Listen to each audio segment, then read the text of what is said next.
फूलन देवी ने अपना नाम इस प्रकार से जाहिर किया है कि हर महिला को ऐसा जज्बा होना चाहिए. It is not at every home that the country's most infamous dacoit stops for a cup of tea. You just heard the voice of Rita Biswakarma, whose house Bandit Queen Phoolan Devi used to visit. Her gang of murderous horsemen would wait outside. Rita is 39 now. For her, Phoolan is not just a name from the headlines. She is an icon, a symbol of revolt, of female and Dalit pride. But who really was Phoolan Devi? Was she a murderer?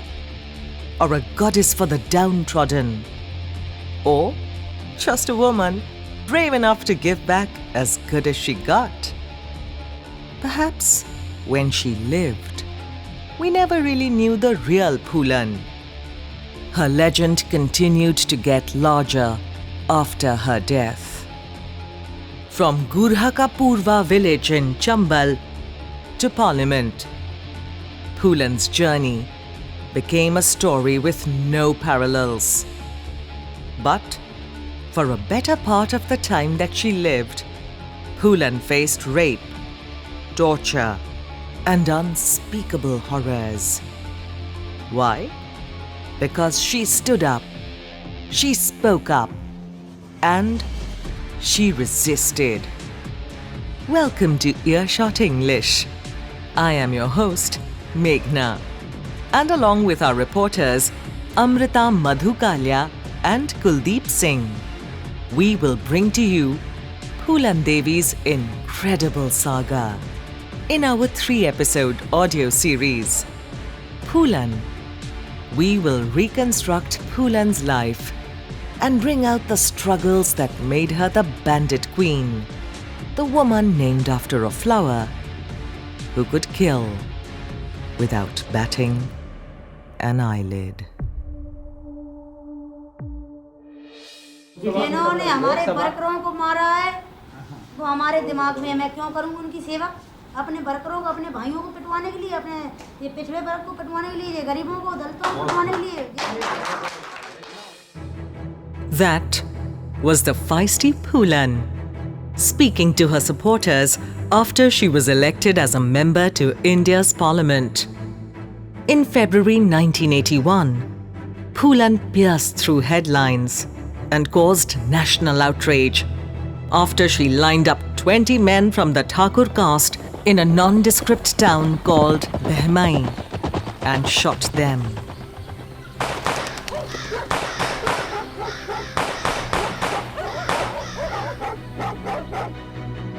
The incident came to be known as the Behmai massacre. Everyone wanted to know about this 18-year-old girl who had slaughtered a whole village. Such was the outrage among the men of the Thakur caste that VP Singh, who was then the Chief Minister of Uttar Pradesh, had to resign, owning moral responsibility.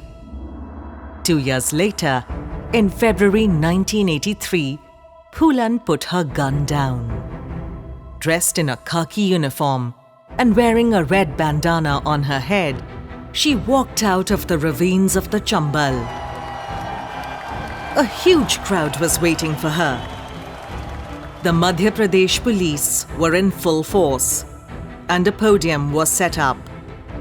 In the presence of the photos of Mahatma Gandhi and Goddess Durga, Phoolan raised her .315 Moza gun atop her head with both hands and gave it all up. By all accounts, Phoolan's story had a gruesome start.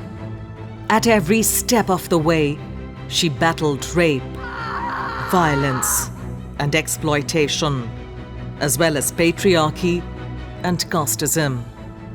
Kuldeep Singh, a reporter and Dalit activist from Bundelkhand, who reported on this story for Earshot, says that a land dispute started it all. फूलन फूलन का जब नाम आता है तो लोग उनकी पूरी जो एक पर्सपेक्टिव बना हुआ है लोगों का कि एक महिला थी जिसने डाकू बनी, डाकू से उसने मर्डर किए, मर्डर के बाद वो सांसद पहुंची और उसने मतलब एक ऐसी महिला की कहानी है जो मतलब उसकी जुल्म की दास्तान से लेकर के संसद भवन तक जाती है और वहां पे एक महिला आइकॉन बनती है, खासतौर से दलित और वंचित समुदाय के लिए। मैं जितना फूलन को जान और समझ पाया हूँ, क्योंकि मैं उन्हीं के गांव का, ब्लॉक का, एक ही हमारा गांव ब्लॉक एक ही है, मैं उसी जिले में काम करता हूँ। तो फूलन देवी की शुरुआत की जो उनके वो दिन रहे हैं, क्योंकि इनकी पूरी जो घटना शुरू हुई थी वो जमीन के विवाद से शुरू हुई। The story goes that when Phoolan's grandparents died, they left behind a piece of farmland for Phoolan's father and her uncle. Phoolan belonged to the Mallah caste, which was made up mostly of boatmen and fell in the lower rung of India's caste ladder. Phoolan's father had 5 daughters, but his brother had a son. And as things unfold in Mufassal India, Phoolan's male cousin, Mayadin, soon took over most of the land. Phoolan protested. When Mayadin wanted to chop a neem tree that was on the farmland, Phoolan held a dharna. With her sister and other friends, Phoolan staged a sit-down on the land the whole day, till Mayadin came and hit her with a brick. Phoolan fell down unconscious. After the incident, which was Phoolan's first act of rebellion, her family decided to marry her. Phoolan was only 13. She was married to a much older man, Puttilal Mallah. Some say that he was 38, while others say that he was as old as 50. But everyone agrees that after her marriage, Phoolan was beaten and raped by her husband Puttilal Mallah. Veteran journalist from the Bundelkhand region, K.P. Singh, who reported on Phoolan's journey since she surrendered, said that the marriage sowed the seeds of rebellion in her.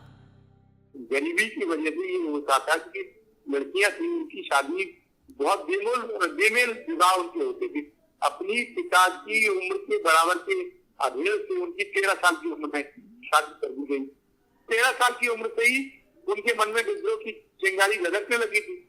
फिर उसके बाद में उसका और विस्तार हुआ समाज व्यवस्था के बारे में। पहले तो उन्होंने वही बेमेल व्यवस्था के खिलाफ में हिंदुत्ववादी मान्यताओं की देखिए, समाज पूरा पुरुष प्रधान समाज है, तो समाज में भी कोई प्रतिरोध नहीं कर रहा कि पता चला कि वो ये कहे कि भाई आपने शादी उससे क्यों कर रहे हो, इसकी 50 साल की उम्र है, 13 साल की लड़की की शादी उससे क्यों कर रहे हो, उसके लिए लड़की के जीवन नरक हो जाएगा।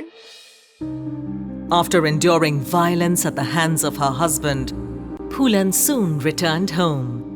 But her family could not accept her back due to societal pressures. It was at this time that she became part of a gang of dacoits.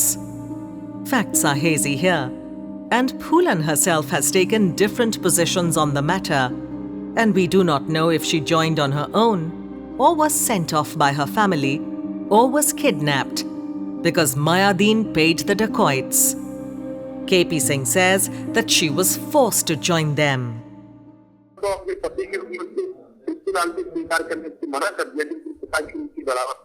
जब वो लौट कर आई तो फिर उनको जो है फूलन देवी जी को तो उसके बाद उनके घर वालों ने हार कर दिया।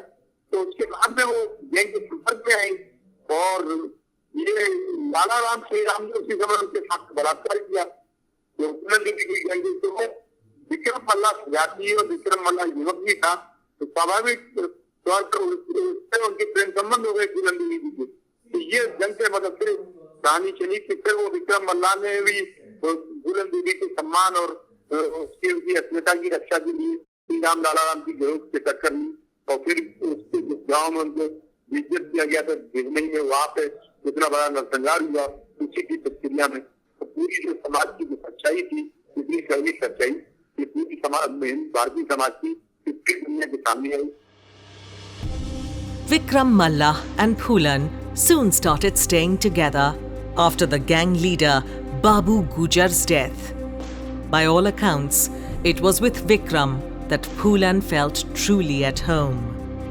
He taught her how to shoot, and in a later interview, Phoolan recalled him telling her that if she has to ever kill for revenge, never kill just one man.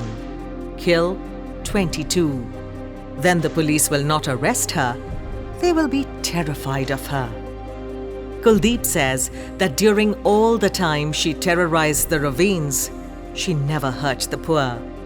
He spoke of a woman from Phoolan's village who fed her, and in return, Phoolan gave her a silver anklet to feed her family.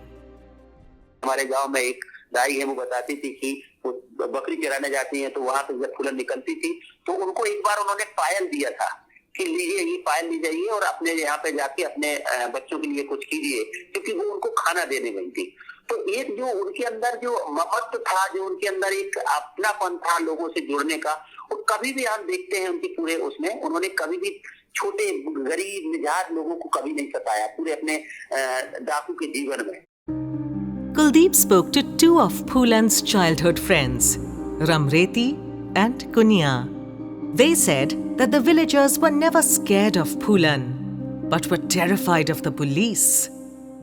जब वो डाकू थी तो यहाँ आसपास में कैसा माहौल था? मतलब लोग डरते थे कि अब उन्हें तो नहीं कोई डरा, तो लेकिन पुलिस को डरा, तो पुलिस के लोग आतंक करते थे। हाँ, पुलिस को डरा तो पुलिस ने कभी वापस के लिए कैसे नहीं, पुलिस ने कभी यहाँ आके दबिश दी कि यहाँ पे ये क्या हो रहा है?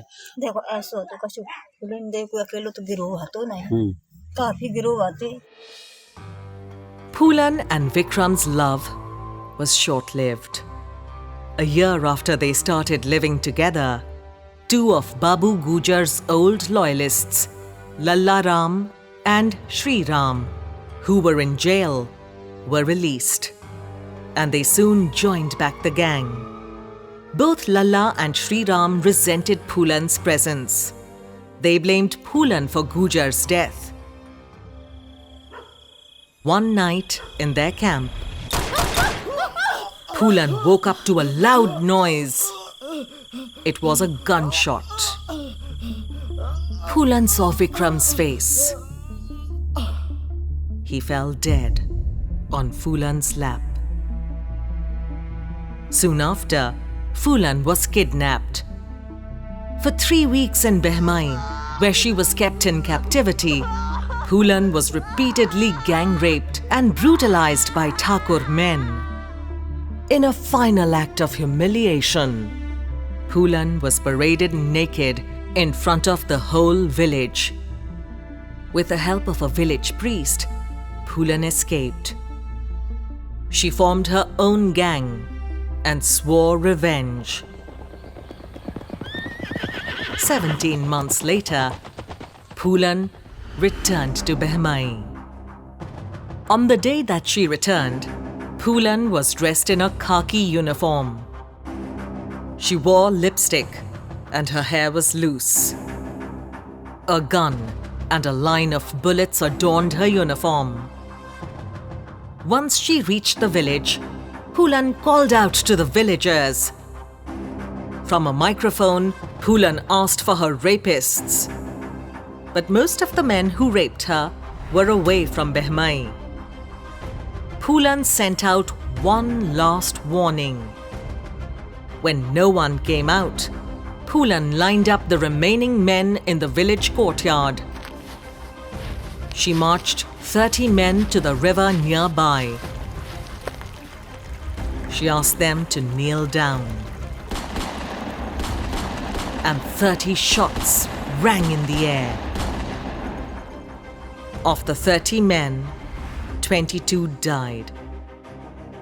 Phoolan's infamy grew, and for the next 4 years, she lived in the ravines of the Chambal, feeding into an image of an irresistibly beautiful woman who led a gang of dreaded dacoits and killed at will.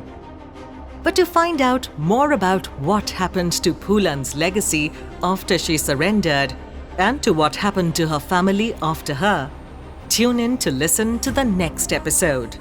This is Meghna, bringing you the story of India's Bandit Queen. In the next episode, Earshot.in brings you the story of Phoolan's transformation from a ruthless robber in the Chambal ravines to a mellowed politician in Lutyens, Delhi.